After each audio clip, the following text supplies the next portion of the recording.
Hey guys, Imaya here, the psycho-spiritual therapist with another video. And today I want to talk about the ego versus our true self. So of course these are very hot topics in both psychology and spirituality. And I want to clarify some things.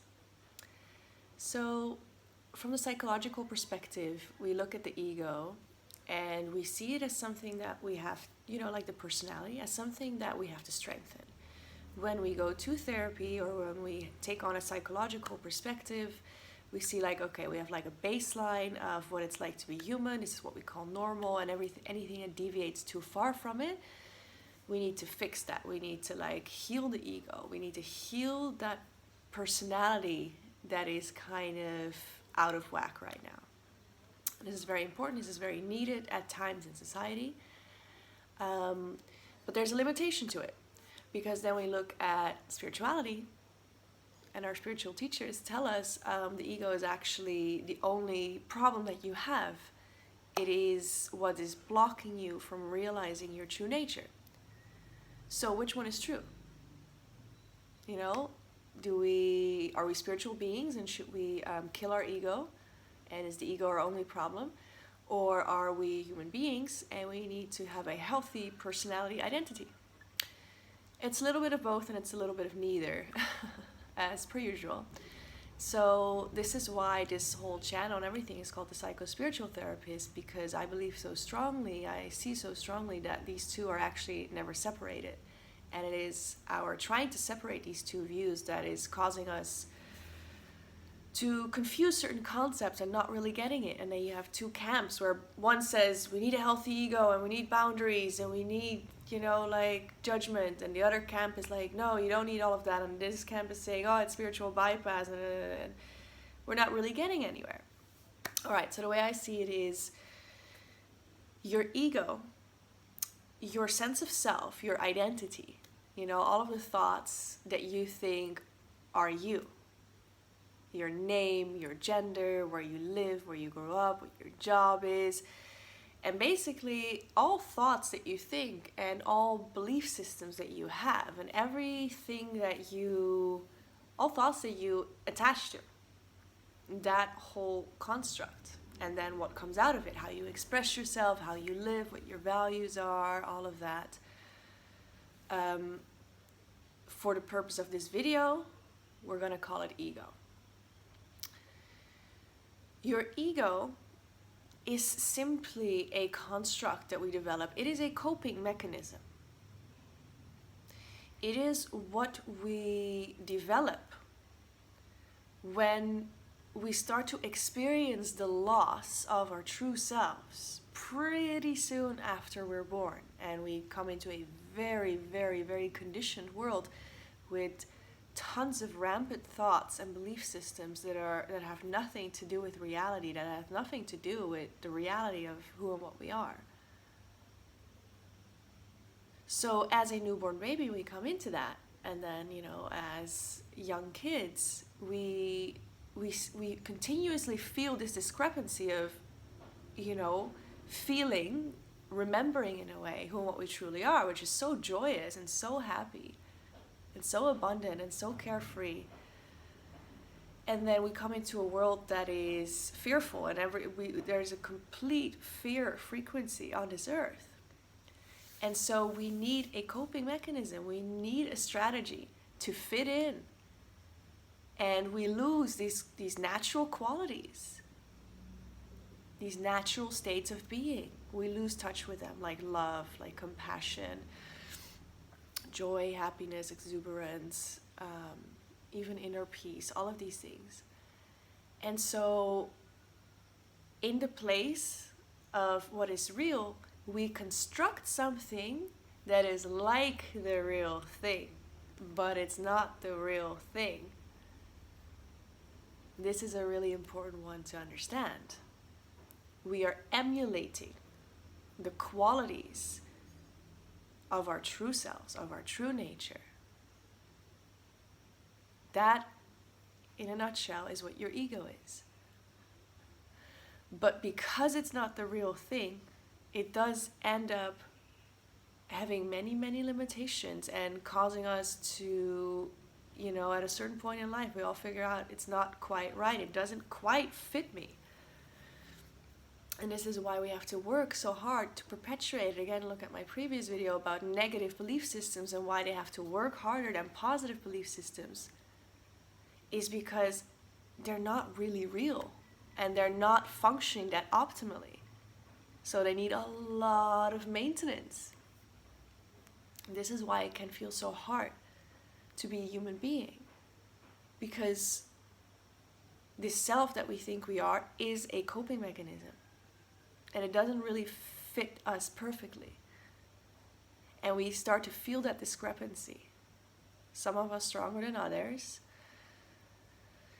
So, in search of who we truly are, returning home to our true selves, is the ego an obstacle, a block, or is it necessary? Well, it is both. It is both. It is both at the same time.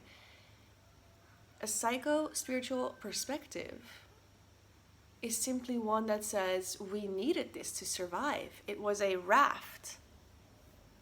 And many of us are still on that raft. And without that raft, we would drown.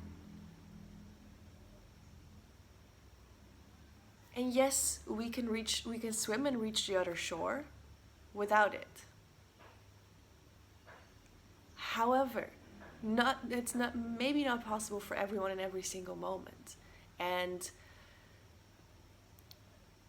it is possible to drop your complete identification with ego, just like that. But it's not possible to try it and force it. This is where a lot of the spiritual ego actually comes from. It's the ego thinking it has surpassed the ego. And it's going on as an ego thinking it's enlightened. Or thinking that we can use positivity and all of this beautiful non-ego talk. And that means that we are free of ego. And it's always only the ego that ever thinks that. So the true answer is that our ego is looking at it from one perspective. It is a block to our true selves. At the same time, from another perspective, as seen from another perspective, it is a door. It is a tool for awakening. Because this is a very grounded kind of spirituality, if you even want to call it that way. Psycho-spiritual therapy. It's about using everything in your life to awaken to truth. Instead of fighting with anything, fighting with the illusion. You can use anything that appears into your life. It's it marries the human and the divine aspect. It doesn't leave anything out. It doesn't bypass anything. So in this sense, we use everything.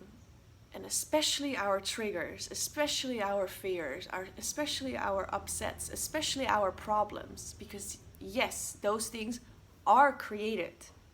Not by the ego, but by you thinking you are an ego. It's, like I mentioned in another video, I can't remember which one. It's not our thoughts, it's not our beliefs, it's not our definitions, it's not our emotions. Nothing is the problem. It's us believing in these things, buying into them time and time again. Your ego is not the problem, but you being completely identified as a personality structure. That does cause your problems, all of them. That doesn't mean, okay, I'm just going to say I'm not my ego doesn't exist, my ego is dead, everything that is bad, it's just your ego, that kind of stuff. The new age kind of spirituality that we're graduating out of right now. It's like, no, it's like, cool, let's use all of these problems to awaken. Because behind every problem lies the truth. Every trigger wants to trigger you into an awakening.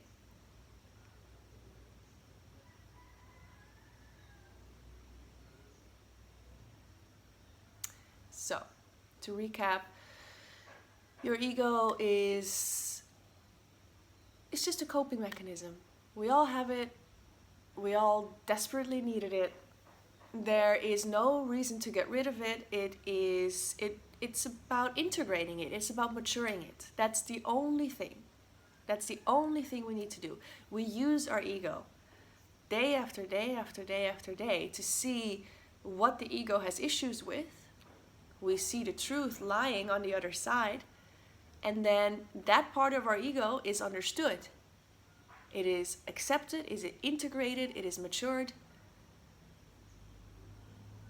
And then step by step by step, that impermeable shell that our ego has become to protect us becomes more and more permeable, and our true self starts to radiate through, starts to shine through. We start to feel our true selves, and we won't need to have some sort of identity of who and what we are and what we believe in, how we're going to react. We are natural in each moment. We simply live as that what we are, more and more and more each day. This is not about perfectionism. It's never about perfectionism. It's never about absolutes. To the best of your ability every day. And so in this light, what I love about this, in this light, we don't mind getting triggered. We don't mind getting upset. We don't mind discovering a new problem in our lives. Because in New Age spirituality, we're pretending that all of that isn't happening, because that would mean that we're not as spiritual or as conscious or as woke or as evolved as we are trying to get others to think that we are. That's a big issue. In this light, we are excited. We're so excited about every issue that pops up, because it is a portal to truth. And who wouldn't want that? The ego is seen for what it is. So we're not going to pretend like, oh, the ego is perfect, it needs to stay, there's nothing wrong with the ego. That's part of the truth. It's not the whole truth. On the other hand, we're not like, oh, the ego is bad, it's dirty, it's unspiritual. That's part of the truth. Maybe not the words that I use. Like I said, we need to have, we really can't get anywhere in life on this path that we're on if we keep dividing our mind, because that is the problem in the first place. And dividing our mind, that is an effect of the ego, because the ego needs to separate itself. It needs a name, and it needs a name for you, and it needs a name for every single thing. Otherwise it cannot exist. Without judgments, the ego cannot exist. This doesn't mean we wake up and we say, okay, I'm going to stop judging today. That's not how it works. We see all our judgments, and we really look at them, and we really, stay with them, and we work with them. That's a psycho-spiritual approach. It is an approach where we say, I am human, and I am more than human.